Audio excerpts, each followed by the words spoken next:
Hello, everyone. Welcome to our live PEP class. This is the first PEP class that we're having live, and I'm not yet very versed in going live. This is my first, so bear with me while I find my way around town. But this is the first in many live classes that we're going to be having. All right, so let me just wait a second for others to join.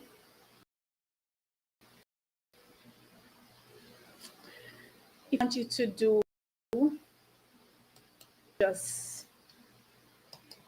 just follow the protocol and just type for me, "Good afternoon, Miss and fellow scholars." That's what I want you to do for me.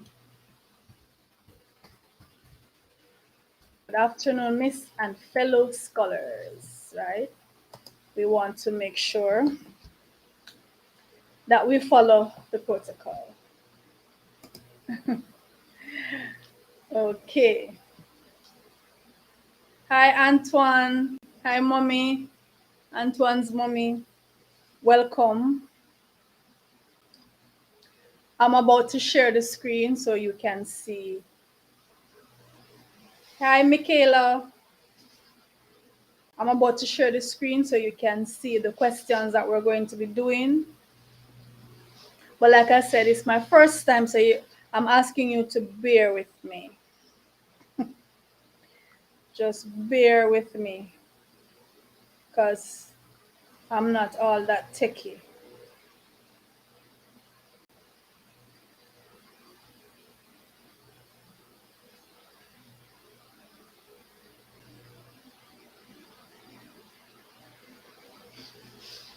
All right, so let me share. Let me share the links so others can join.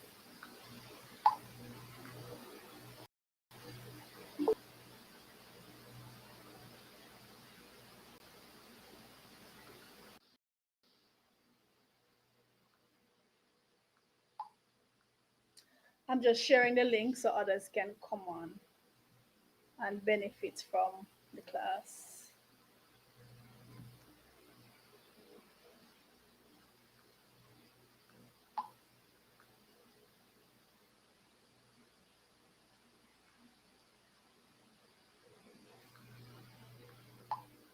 All right, guys. So if you're just joining, remember what I asked you to do. I want you to say good afternoon, Miss and fellow scholars. Just do that for me. All right. So in the meantime, I'm going to share the screen so you can see the questions that we're going to be doing.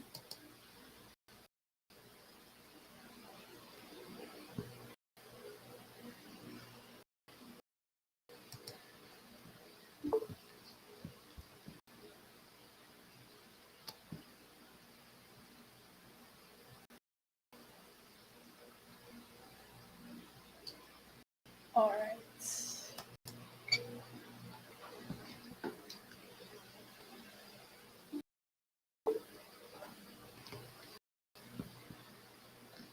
Okay, guys, are you able to see the questions?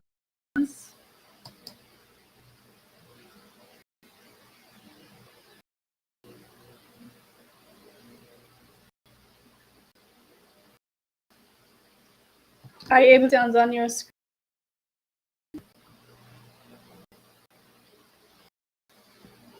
Yes. Miss Full.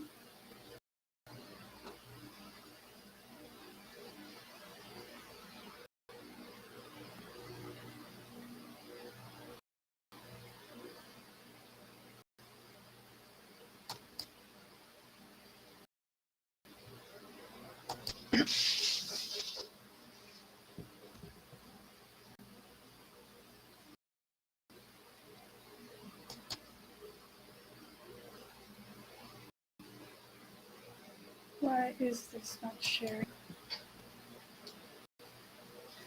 I'm trying to share the screen, but it's not in for some reason.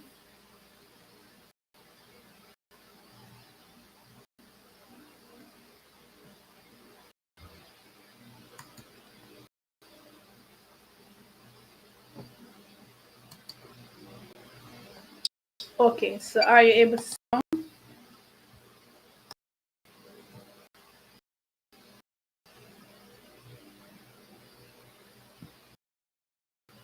All right, guys. See the screen? Can you see the questions now? PEP practice questions. Do you see that up?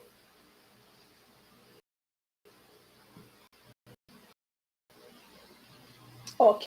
All right, good. Yes. All right. Okay, we're going to get started right away. Okay. So let's get started.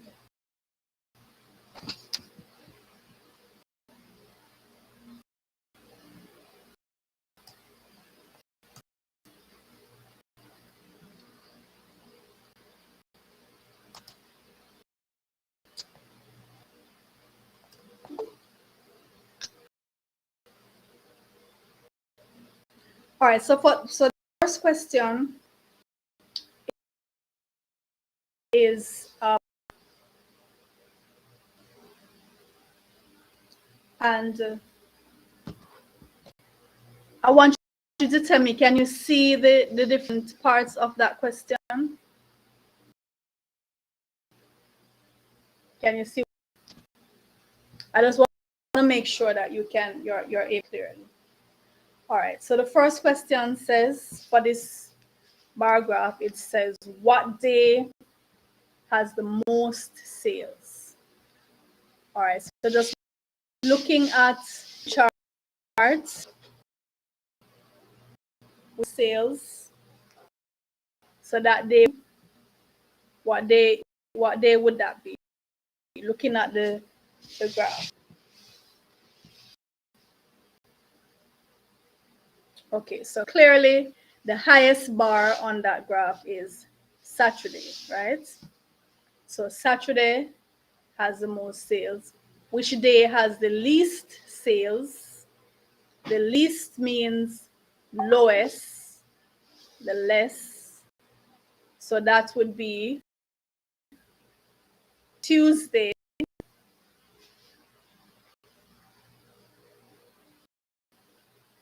Number 3 are the sales for Wednesday.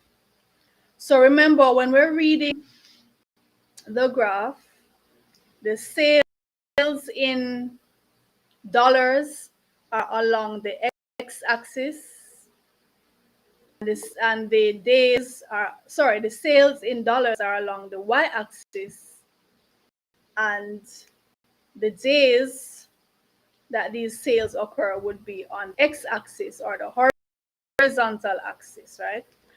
The question is asking the sale Wednesday, so we find Wednesday and we go up to where the bar for Wednesday stops. So that would be $1,400. $1,400. Number 4.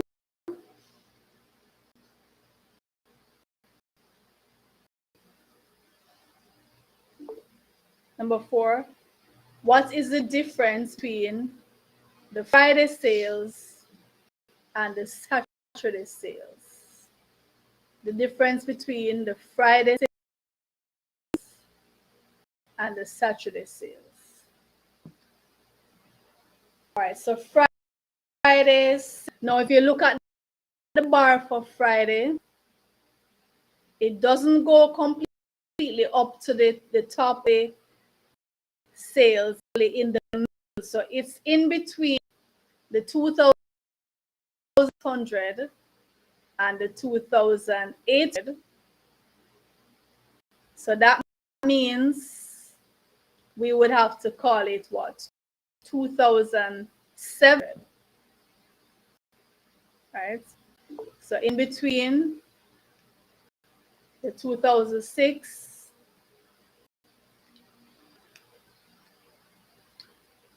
So remember, each bar represents 200. So halfway up that bar is 100, right? So that would be 2,700.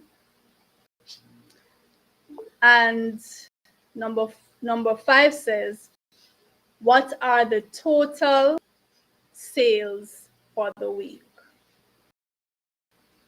The total sales for the week. So we'll have to add up now. So I want you to do some adding up for me. So we have 1,000 plus 500, so that's 1,005 plus 1,004, that's 2,009 plus 2,100, that's what, 5,000 plus 2,000, 7,700, and then the final bar is 3,000, so that would be 10,700. Double check it for me and see if you have that amount.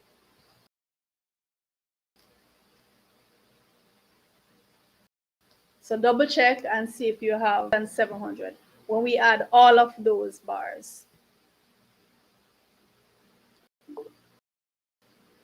And number 6 says, what are the average sales day?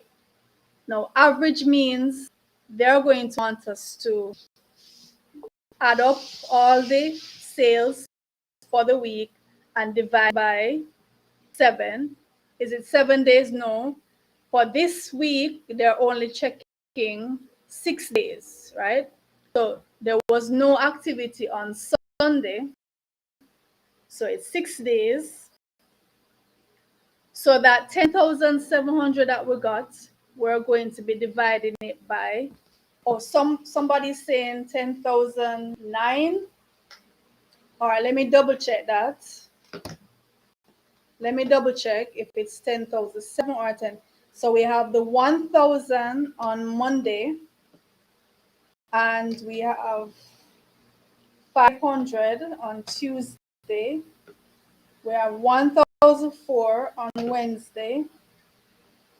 We have 2,100 on Thursday,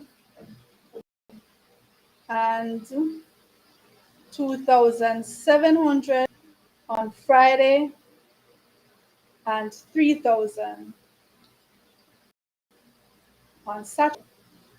It's 10,700, Thor, right? Not 10,000, 10,700. So they're asking now for the average. So when we are asked to find the average, what they want us to do is to get the sum of all the days or all the whatever categories are being used, the sum of them, and then we're going to divide by the number of items. Since it's 6 days, we're going to divide that 10,700 by 6. And it's 1,733 and third, or 33, since it's 33 cents, it's in dollars and cents, right?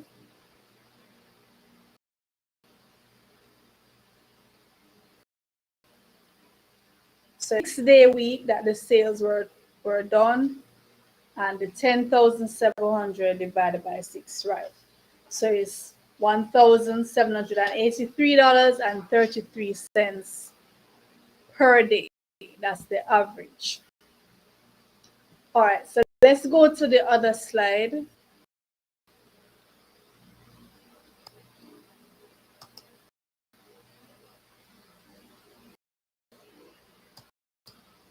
Okay, so this slide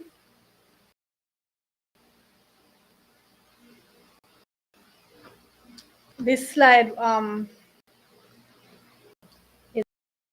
a pie, and this pie chart of course, is presented by a circle. And so we can analyze the pie chart in terms of fractions, in terms of how the slices of the circle are cut up, or we can think of it in terms of angles, recalling that a full circle has 360 degrees. We can even analyze the pie chart in terms of percent, understanding the full circle is 100%. So sometimes when we're doing the pie chart, we're going to be getting questions about, we could be asked in terms of fractions, in terms of percent, or in terms of degrees. So let's see what these questions want us to do. The first question says, what fraction of the boys like each game? All right, so they're asking us about fractions now, right? So we see that the circle is cut up. Football represents half of the circle. Clearly, we can see that.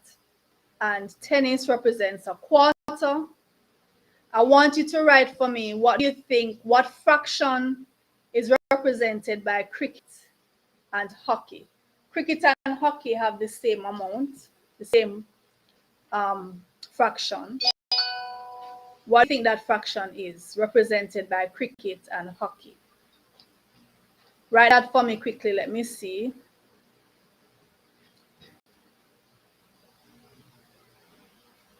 Let me see some answers coming in. Okay, so Madison is saying 1/4. Jaden is saying 1/6. That 1/6. Legend is saying 1/3. I'm not seeing the correct answer yet. Look at it carefully. Hockey and cricket. Is hockey 1/3, guys? I'm seeing some answers here. Some persons are saying hockey is a quarter. 1/5, 1/1. Legendary 1/1. That's complete whole circle. It can't be 1/1. Okay, Madison, I'm seeing the correct answer there from Madison. Right. It's 1/8. Look carefully, guys. If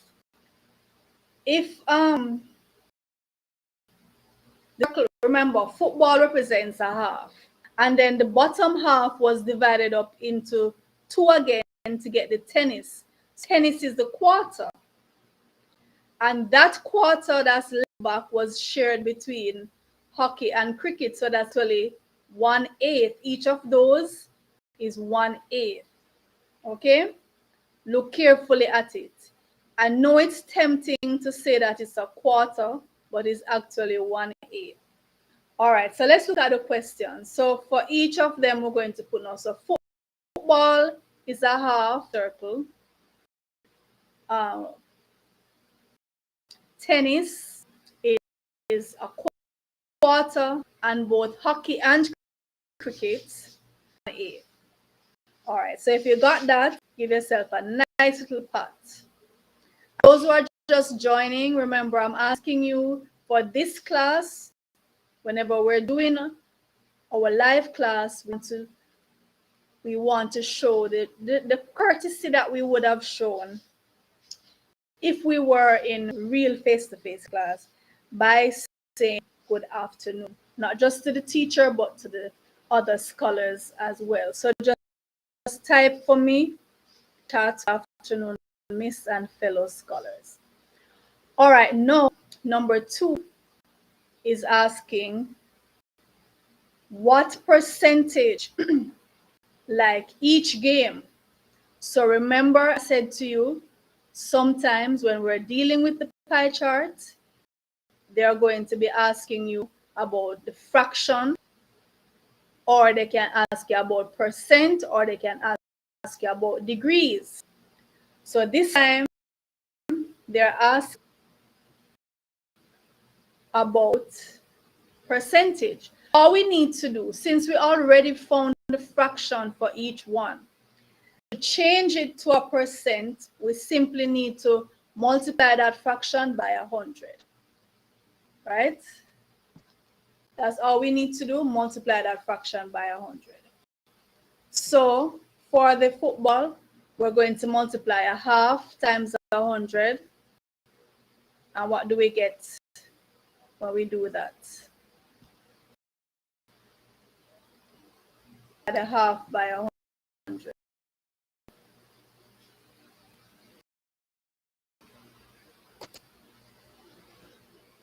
What's a half of 100?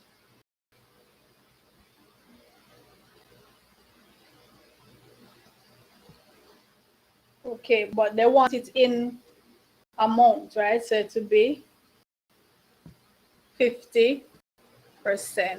Okay. So 50% for football. For tennis, it would be a quarter. So a quarter times 100. And that is a quarter times 100. That would be what? 25%. Okay, I see Michaela already work out our things, you know. Michaela work out everything and put it up. All right, so the football is 50%, tennis is 25%, and the remaining 25%, of course, is going to be shared between hockey and cricket. So dividing that 25 by 2, or finding 1/8 of the 100%, and that's going to give us what? 12.5%. All right, so I see Michaela done work out our things, and she put up our things, and she's absolutely correct.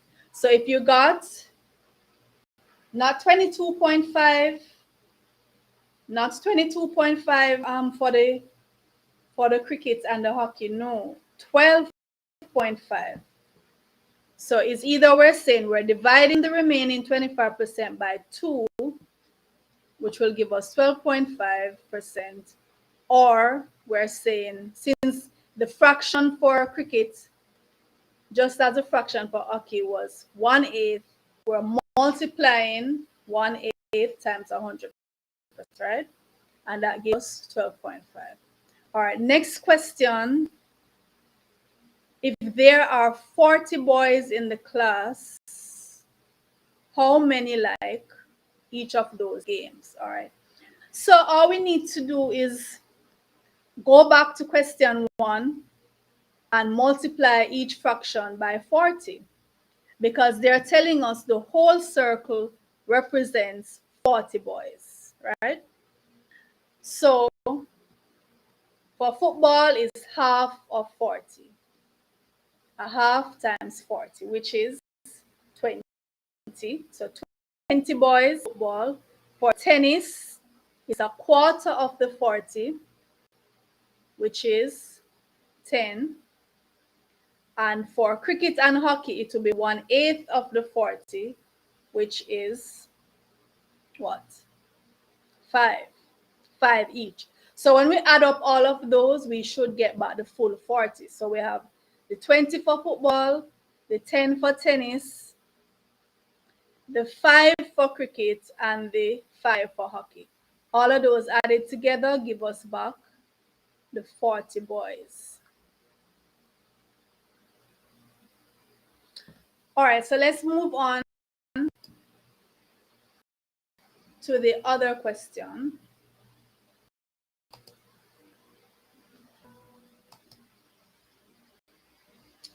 Okay, so tell me if you can see this question clearly.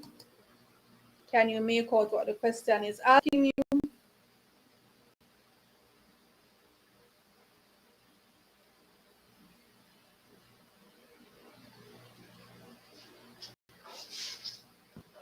It's very small, yeah, I know. But you can make it out. All right, give me a second. I'm coming back in 1 second.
All right, guys. So this table, the instruction says complete the table given as that, so that the values in each row are equivalent.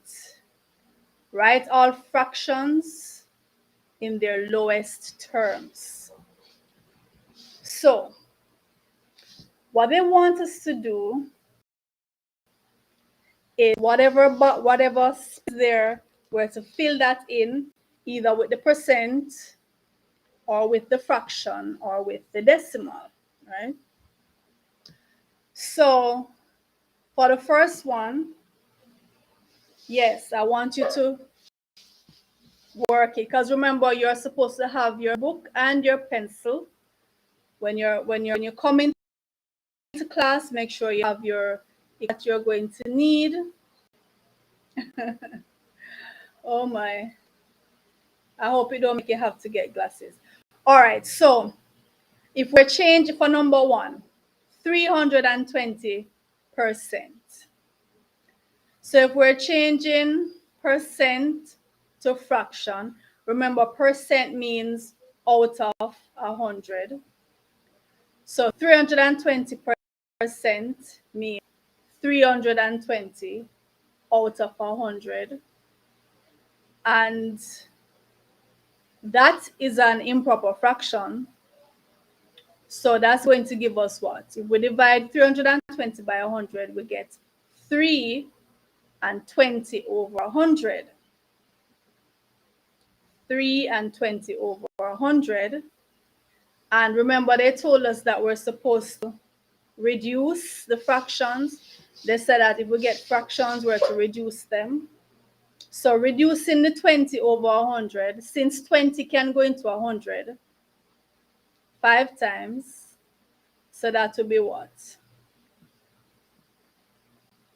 3 and what over what? 3 and 20 over 100 with 3 and 1 over 5. 3 and 1 over 5. Okay? Hold on, I think someone is knocking. Hello? Hello?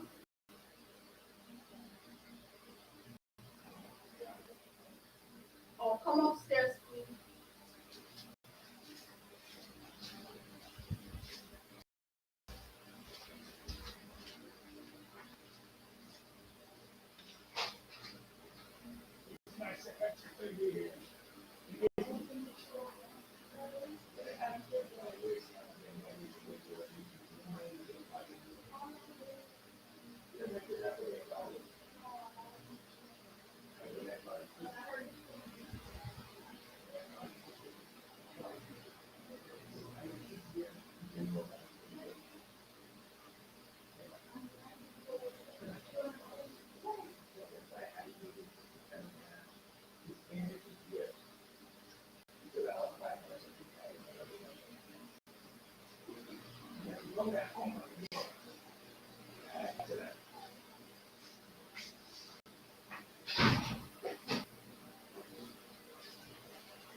Okay, guys, so what we have, 3 and 1 over 5, right? Yeah, 3 and 1 over 5. Now they want it as a decimal. So remember, we already had it as 320 over 100. So change that decimal. Remember, when you're dividing by 100, you just move 2 places to the left. So it would be 2 places from the 320 to be 3.2. So as a decimal, it's 3.2. All right, now for number 2, they're giving it to us in the form of a fraction. And so we need to fill in the percent and we need to fill in the decimal. Now, when we're given a fraction, and asked to change it to a percent, what we do is we multiply that fraction by 100. So it will be 5/8 times 100. And that is, what do you get for that one? 5/8 times 100.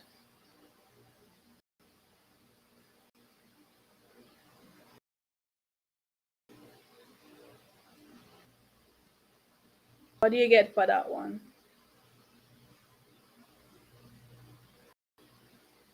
Let me see some answers.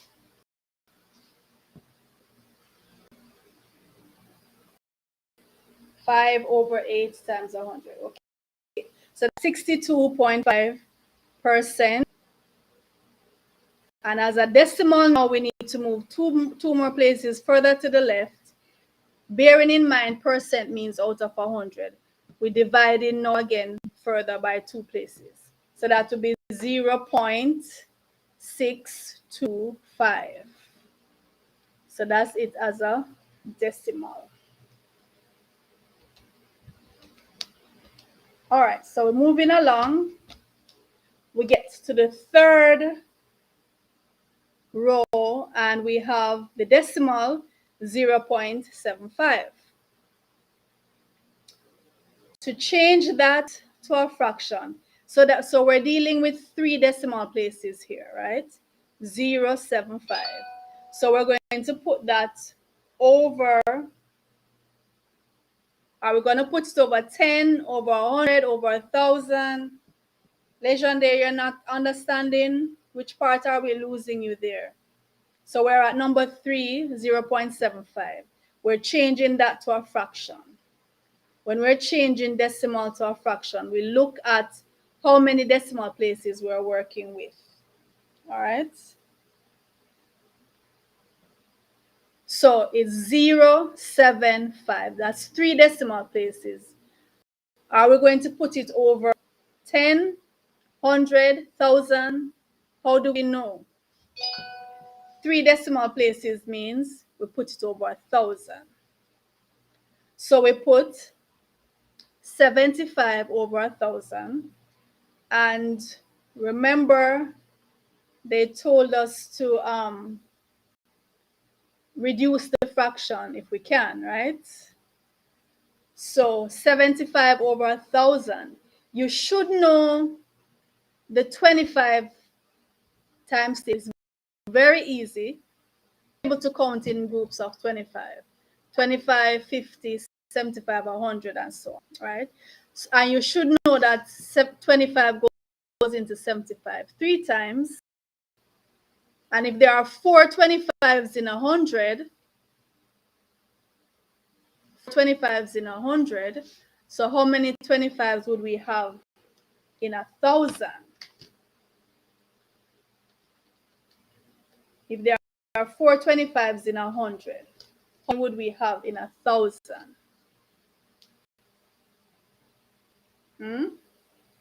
To be what? 40, correct. So the fraction is 3/40. And for the percent, 0.75. And we're changing that to a percent. So we had said what? 3/40.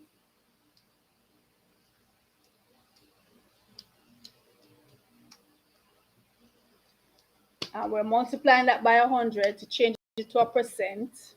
That's 7.5%. Yeah, 7.5%. Over 500.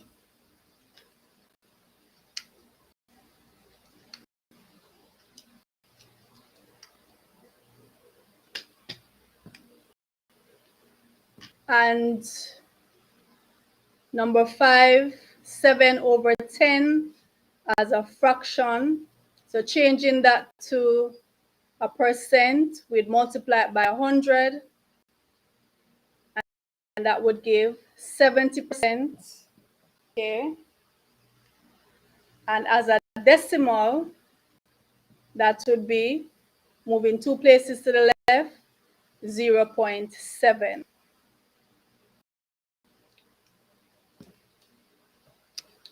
All right, so let's go to the next slide.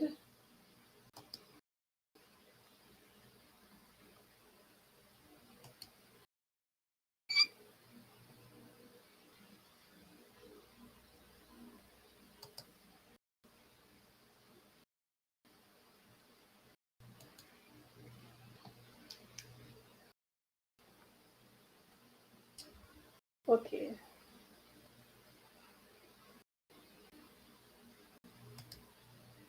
So this is saying at lunchtime, the students of grade 4 Brown, grade 6 Brown, open their, let me find that slide.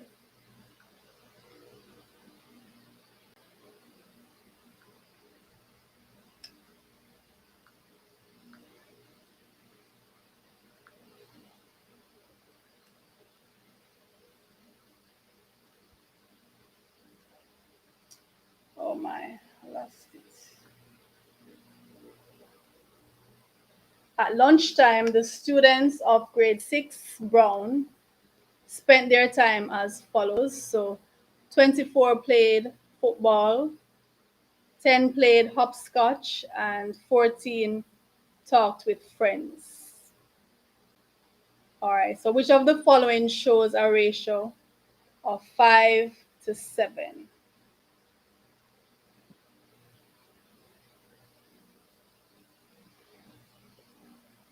So 24 played football,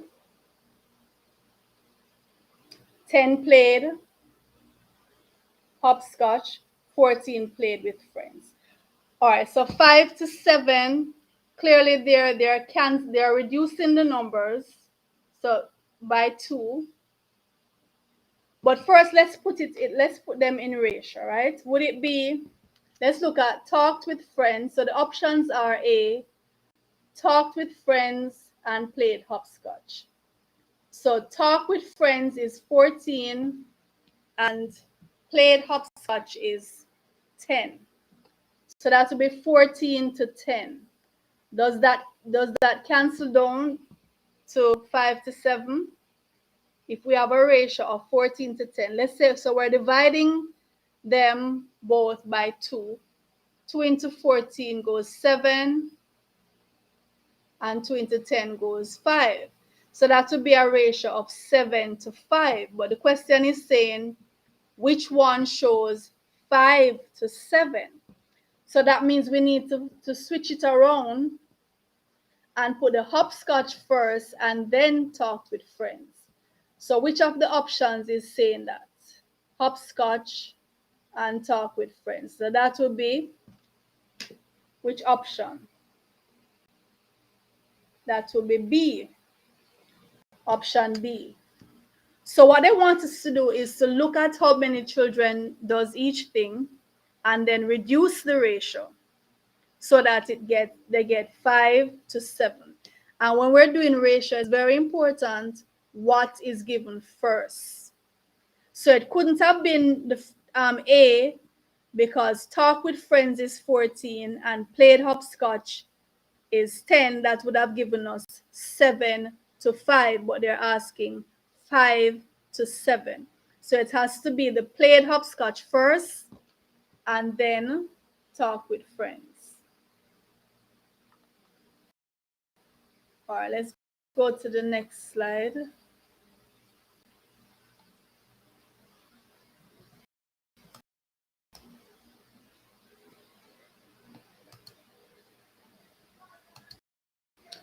Okay, look at this. Look at this one. So this was taken from these questions were taken from PEP past papers, right? Yes. So we're saying it's B. All right. So look at this one with the lorry, the truck, and read what it says.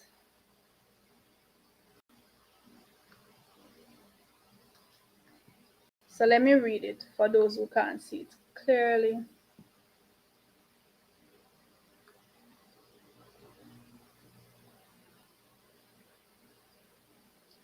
Oh, Lord.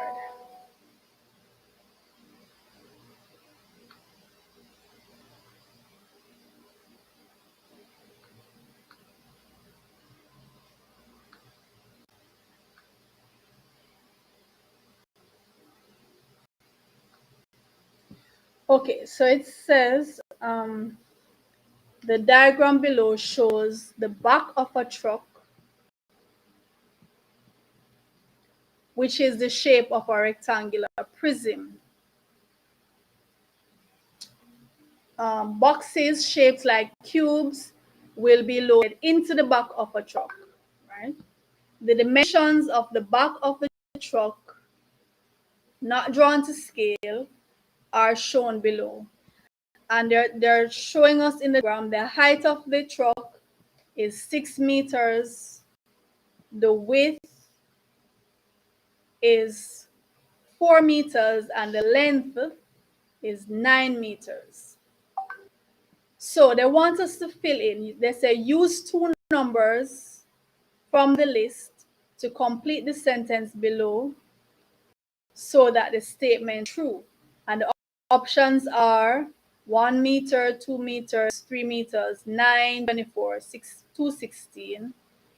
The statement says if the edge of the box is dash, then the back of the truck could hold how many boxes? Or what ideas do you have for this? What ideas do you have for this question? So they're saying if each box, what would the dimension each box need to be to hold how many boxes from those options given? How are we going to approach this question? What's the approach for this question? Give me some ideas. So it's a measurement question. I don't want you to just guess. I'm asking, how are we going to approach it? How are we going to work out to know how many boxes will fit into the truck? Michaela, you're saying 26, but 26 isn't their options. Look at the numbers in the options. So they're asking how many boxes will fit into the back of the truck, and the back of the truck is like a big box. All right, so this problem has to do with volume, right? The problem has to do with volume. And when we're thinking of volume, we're thinking of a cube. Well, in this case, a cuboid, the rectangular box, which is what the back of the truck is shaped like, a rectangular box. And then that's what they call a rectangular prism, which is a cuboid.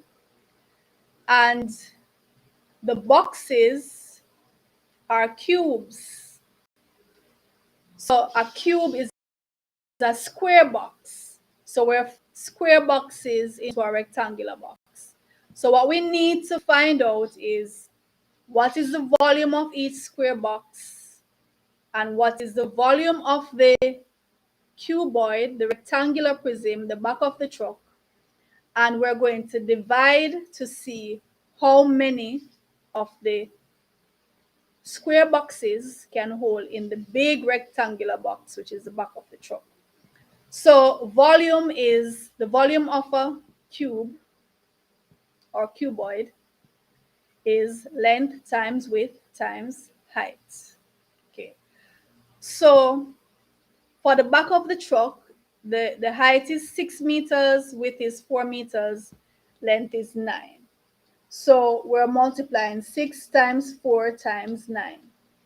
And that gives us 216. And that's going to be in cubic units. 216 meters cube. Not the perimeter. No, we don't need the perimeter in this case, Michaela.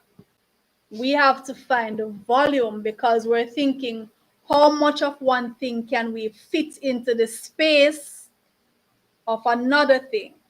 So perimeter can't help us here because perimeter only has to do with the distance on the outside of an object. We want to know the space on the inside and what the capacity, how much is it able to hold. So we have to go and find the volume of the back of the truck, which is 216 meters cube. All right. Now, they don't give us the dimensions of the cubes that we're going to fit into the back of the truck. But given the options, since we know that the volume of the truck is 216 meters cube, it would be logical to say then that if the edge of each box is 1 meter, then it can hold 216 boxes.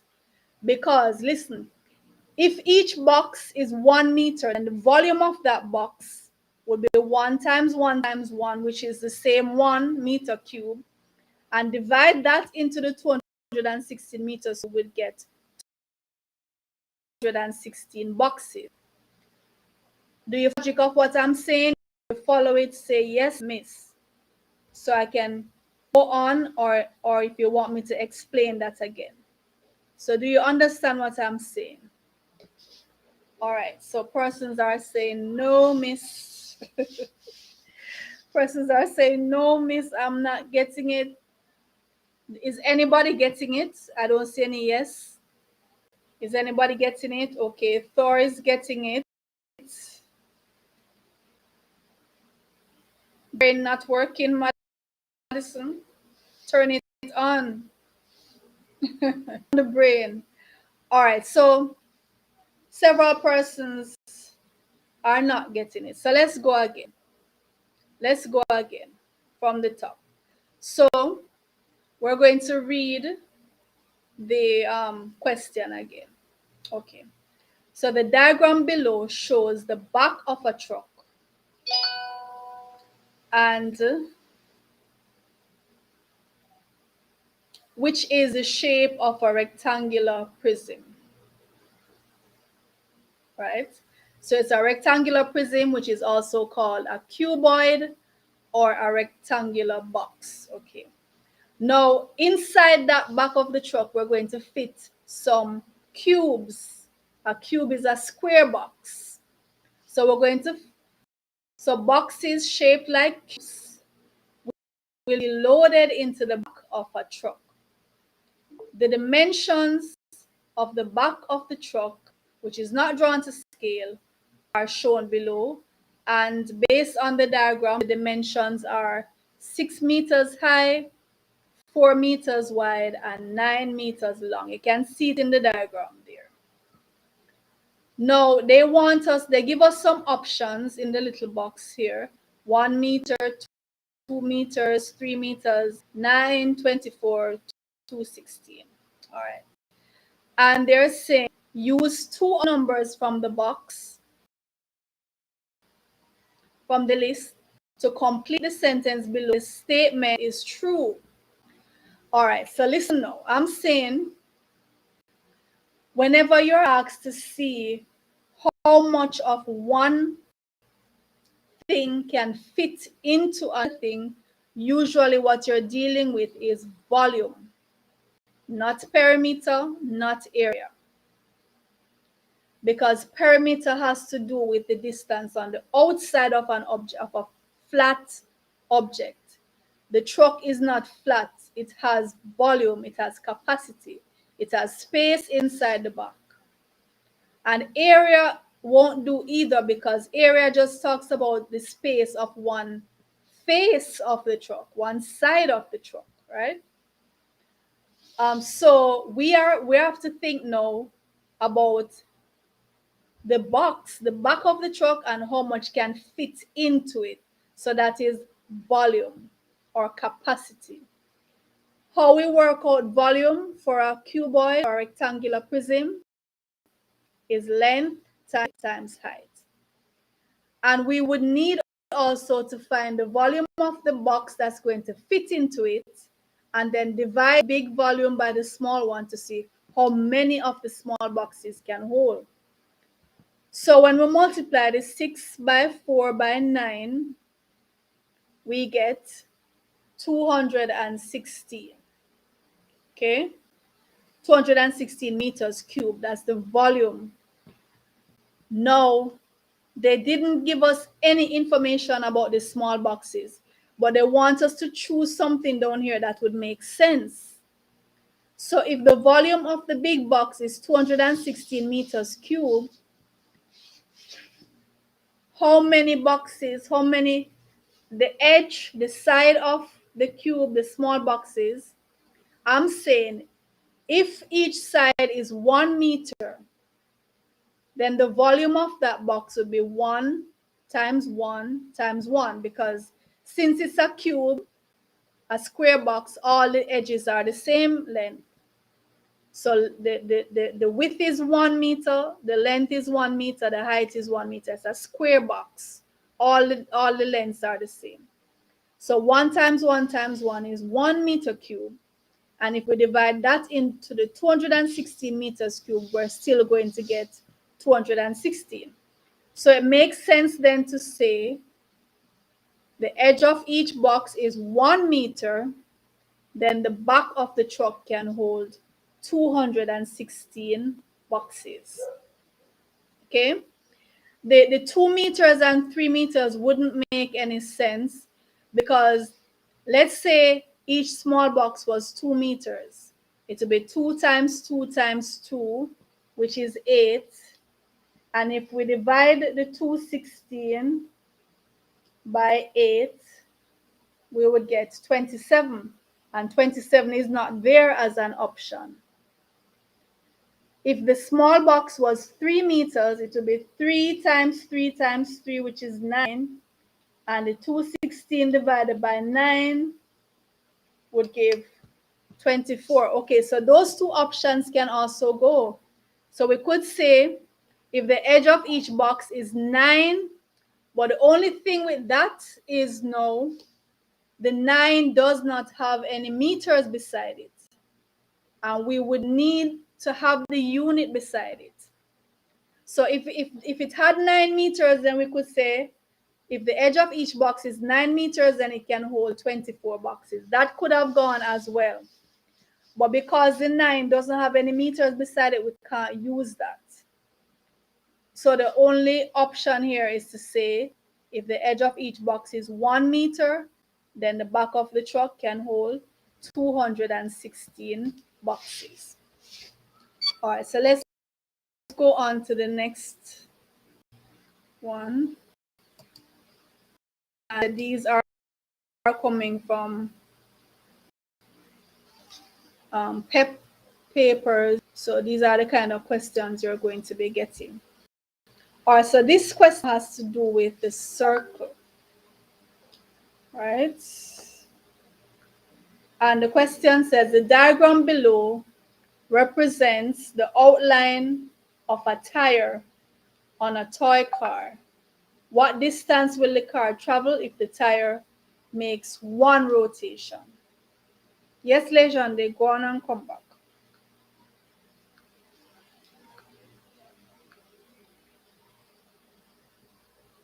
All right, so what ideas do you have, guys?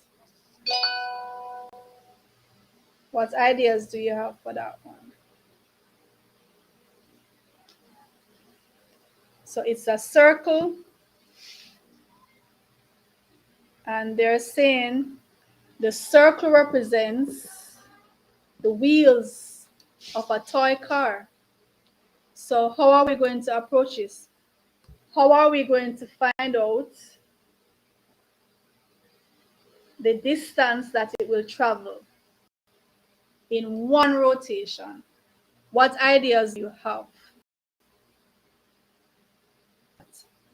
Let me see what ideas you. What are we dealing with here? What?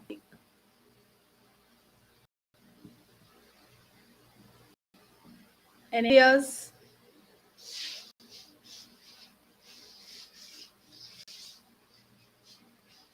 No ideas, guys?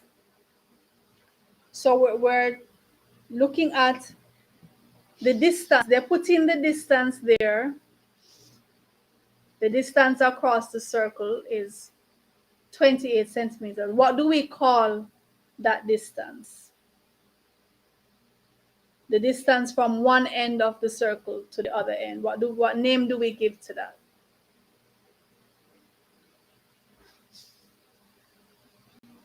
Does anybody know?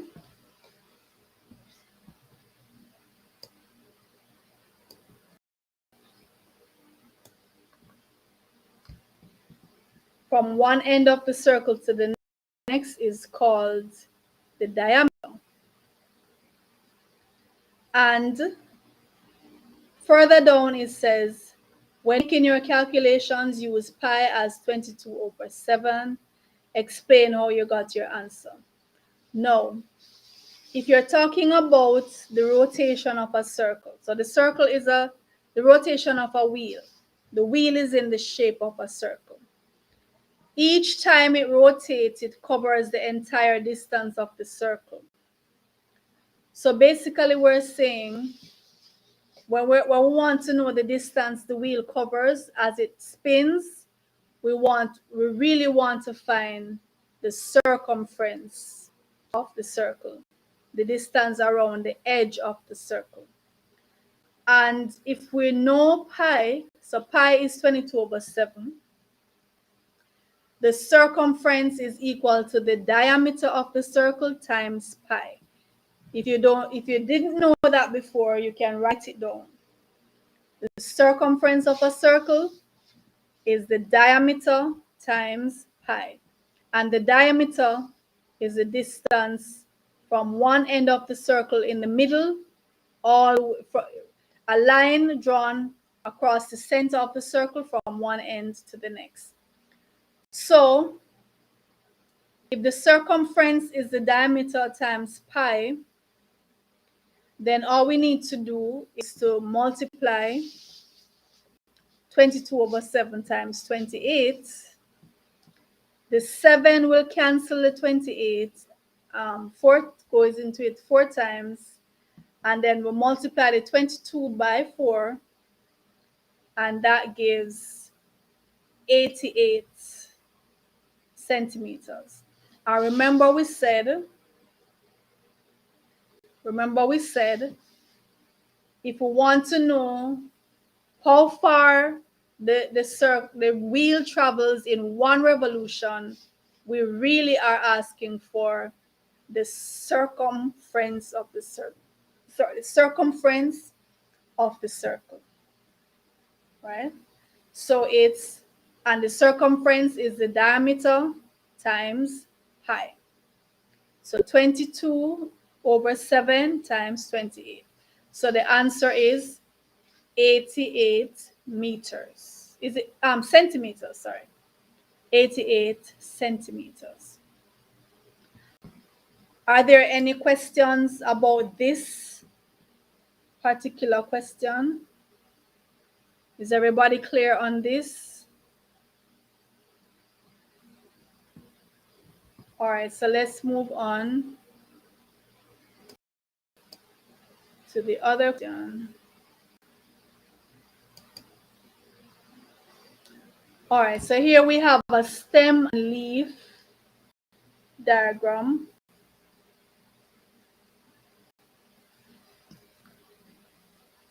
And the stem and leaf is a way of representing information.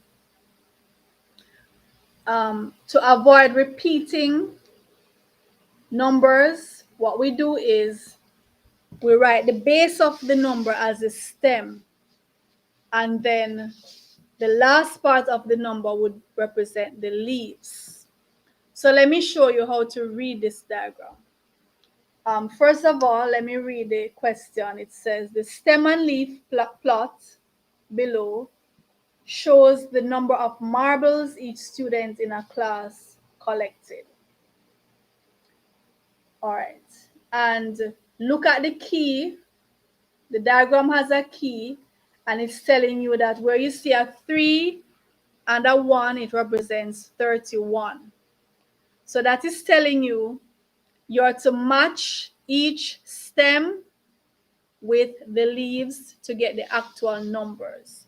So what this means is the first 3 numbers in the stem and leaf would be 2 or 0, 2, 0, 8, 0, 9, which is 2, 8, and 9. The next row, we'd combine the stem with each of those leaves.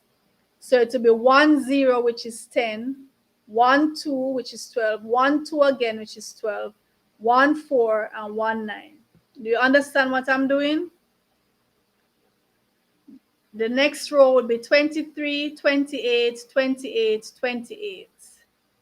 And the last row would be 31, 34, 36. All right, I need to know that you understand what I'm saying here. So indicate to me yes or no if you understand how I'm explaining for you to read and leave.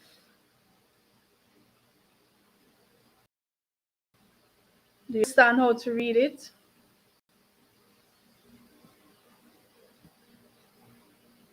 Yes, no?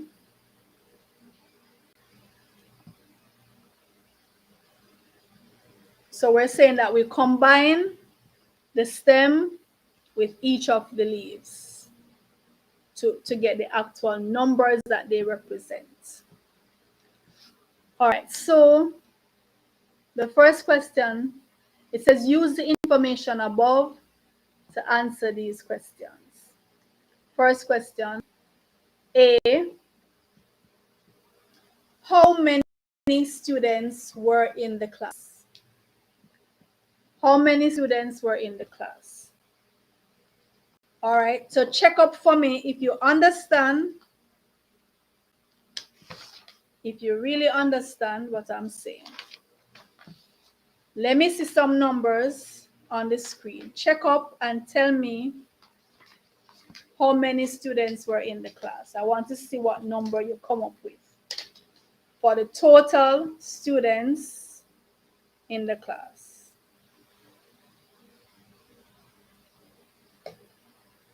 I'll give you a minute to do that.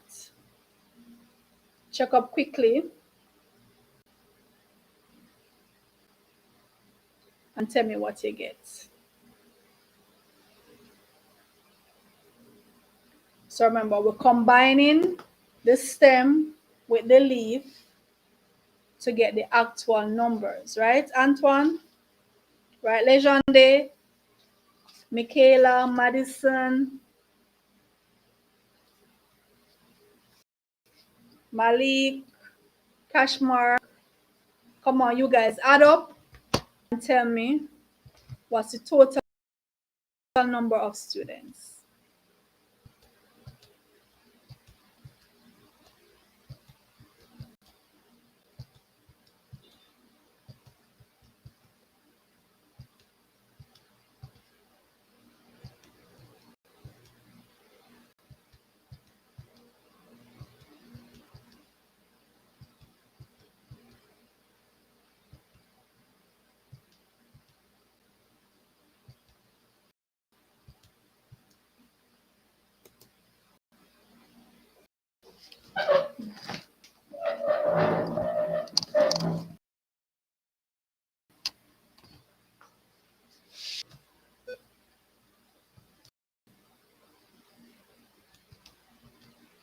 All right, let me see some numbers, guys. Any answers yet?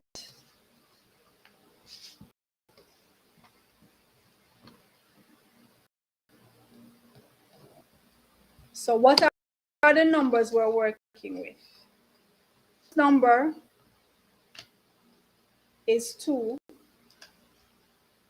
For the top row, the first number is 2, second number 8, third number 9, right? So 2, 8, and 9. In the second row, we have 10, 12, 12, 14, and 19. In the third row, we have 23, 28, 28, 28. And in the last row, we have 31, 34, 36. So we need to add all of those. Add all of those and tell me what you get.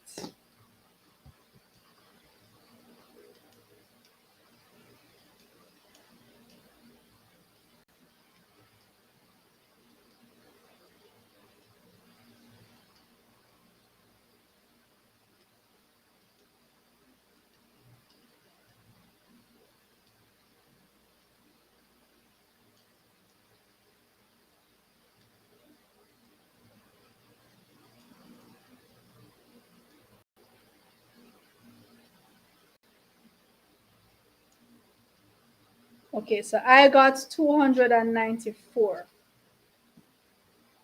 for that answer. For the total number of students in the class, 294. And B says, what is the mode number of the marbles? When you're asked for the mode, what I want you to find is which number occurs most. What's the most frequent number, right? So looking at this set of numbers, you can clearly see that 28 is the mode because we have 3 28s. The other numbers, we only have one of them except for 12 where we have 2 12s. So the mode is 28. The modal number is 28. And says, what is the average number of marbles that each student had?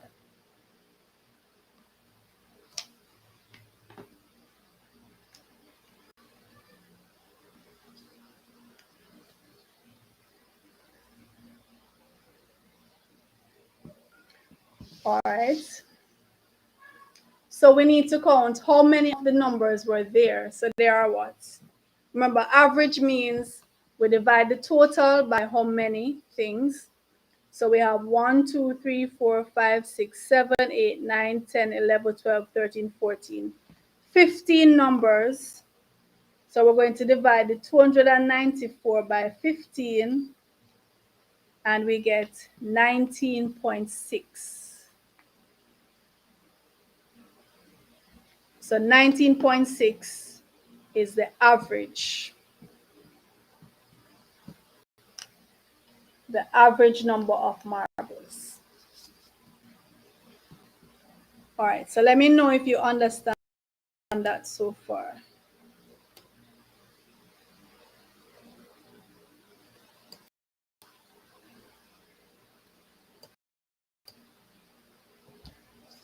The other slide, looking at this slide now.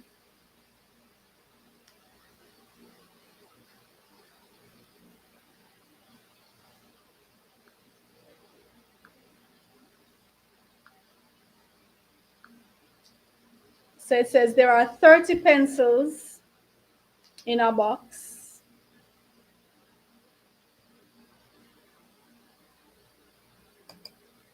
Some pencils were removed and now there are 12 pencils, right?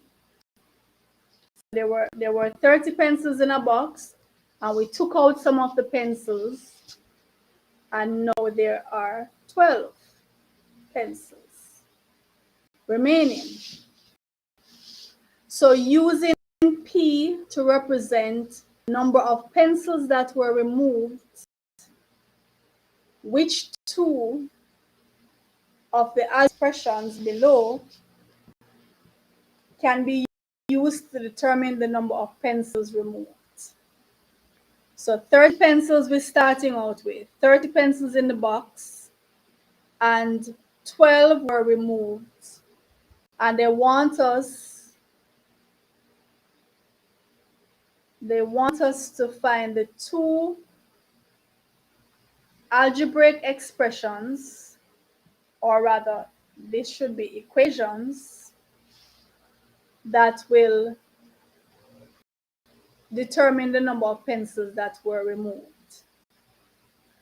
All right, so A says P minus 30 is equal to 12. That one can't go. Hold on.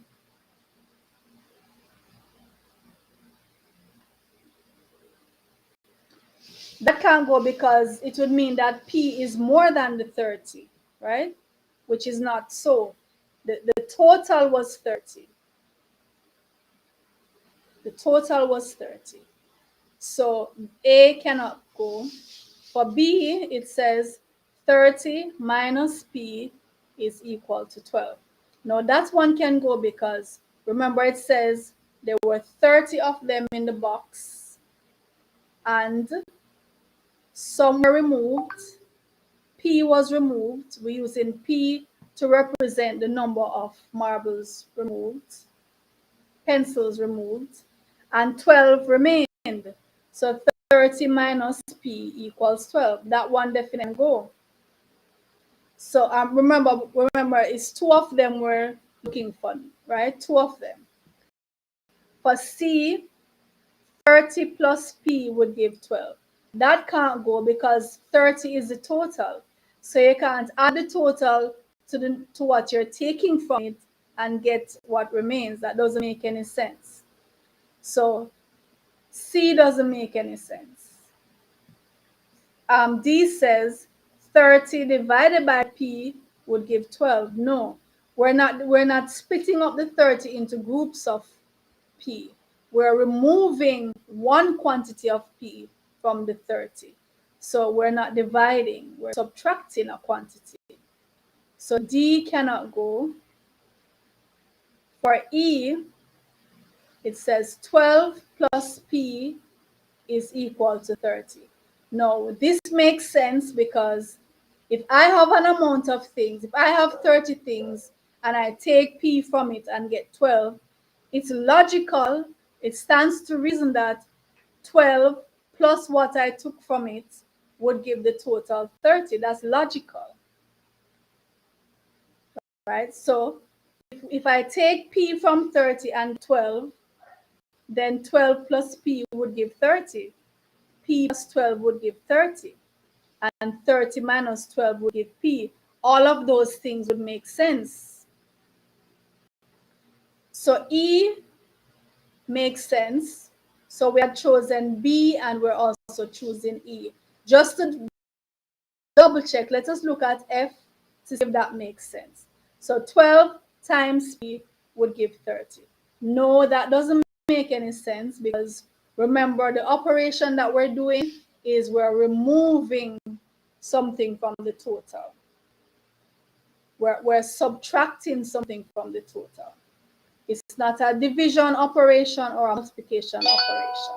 So 12 times what we take from the 30 would not give back the 30. So finally, we're saying that B is logical and E is also logical. So those are the two choices that we have made. All right, let me double check. I believe that's the last slide for the PEP. Right, that's the last slide for the PEP.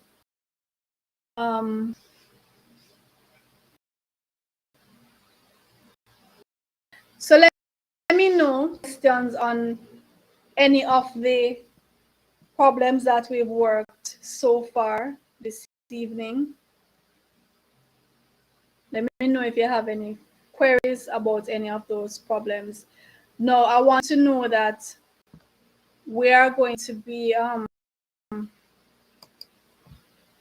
we're doing lots of live PEP classes. I'm going to post the schedule so that you see when we'll be doing the performance task, when we'll be doing the curriculum-based tests, when we'll be doing the ability tests, when we'll be doing the problem solving, because we're going to be doing all of those papers. So what I'm going to do, I'm going to post, and I'm also going to let you know. I'm also going to let you know the schedule so that you can make space in your busy schedule. I know as scholars you are very, very busy. So I'm going to try to make the times suitable, and so you can, make some space, free up some space so you can log on and participate. So we're going to have a session for the performance. As a matter of fact, I think I'm going to have 2 sessions per week for the performance task, and I'm going to have a session for problem solving, a session for the ability test, and a session for the curriculum-based test. And these are all mathematics papers. We focus on mathematics right now because that is the area where most students are weakest, and we really want to pull that up, want to strengthen that area. So that is our focus. So those who were able to join this afternoon, I want to thank you for participating, and I want you to click that bell. If you have not yet subscribed, please do so and click that bell so that you will know every time we go live, so you can be the first one in the front row, in the front seat, right at the teacher's face, right up in the teacher's face, right, Legende? Right, you're gonna be the first one in the class and right in the front seat with your book and your pencil and everything, taking notes and asking questions. So you don't want to miss out on any of these live classes. Make sure you click the bell and spread the word so others can join and benefit. All right, so, and you can always go back and watch this video again if there was anything that you weren't clear on. You can also reach out to me and ask questions after the broadcast if you want, and I'll gladly clear it up for you, right? So my scholars, take care, and I will see you in the next broadcast, and some of you, I'll see you in class on Monday.